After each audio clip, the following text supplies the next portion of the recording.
Welcome to Ramzan math কেয়ারের পক্ষ থেকে আজকে আমি তোমাদের সামনে নবম ও দশম শ্রেণীর একটি সংক্ষিপ্ত বা শর্ট প্রশ্ন আমি তোমাদের সামনে সলিউশন করে দেখাবো বা আলোচনা করব।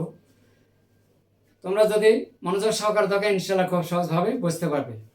গণিত কোনো কঠিন নয়, গণিতের জন্য প্রয়োজন হবে একটু বেসিক, আর একটু যদি তোমরা সূত্রগুলো ভালো করে ক্লিয়ার করে নাও, আয়ত্ত করে নাও, তাহলে দেখবে গণিত তোমাদের কাছে অনেক সহজ বলে একটা সাবজেক্ট মনে হবে। তো চলুন দেরি না করে আমরা প্রশ্নটা কি সলিউশন করে দেখা যায়।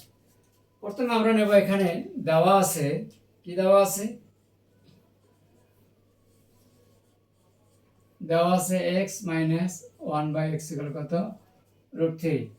আমরা এখানে একটু লসাগু করে নিই, নিচে একটা 1 আছে, তাই না? তাহলে এক্স দিয়ে যদি এক্স কে গুণ করে তাহলে কি হবে, x² মাইনাস x কাটটা হচ্ছে 1, আর এখানে আছে √3। আমরা যদি এখানে একটু এর সাথে নিচে একটা 1 আছে না, এই পাশে আর গুণ দিলাম x² মাইনাস 1, এই পাশে আর গুণ দিলে হয় √3x। এই রুট কিন্তু x এর উপর যাবে না, x এর উপর রুটটা চলে গেলে তাহলে কিন্তু ভুল হয়ে যাবে।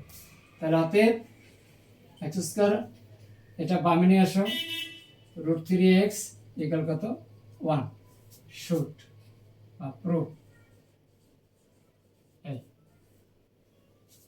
আজকের এই ছোট্ট ভিডিও ক্লাসটি একদম ছোট্ট কয়ের জন্য এবং এমসিকিউর জন্য। এটা কেমন লেগেছে তা কিন্তু অবশ্যই কমেন্টসের মাধ্যমে জানিয়ে দেবে, শেয়ার করবে।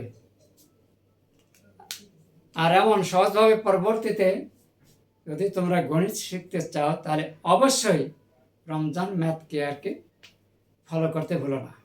গণিত হবে সহজ, ভয় নয়। আবার দেখা হবে পরের কোনো এক ভিডিওতে। আল্লাহ হাফেজ।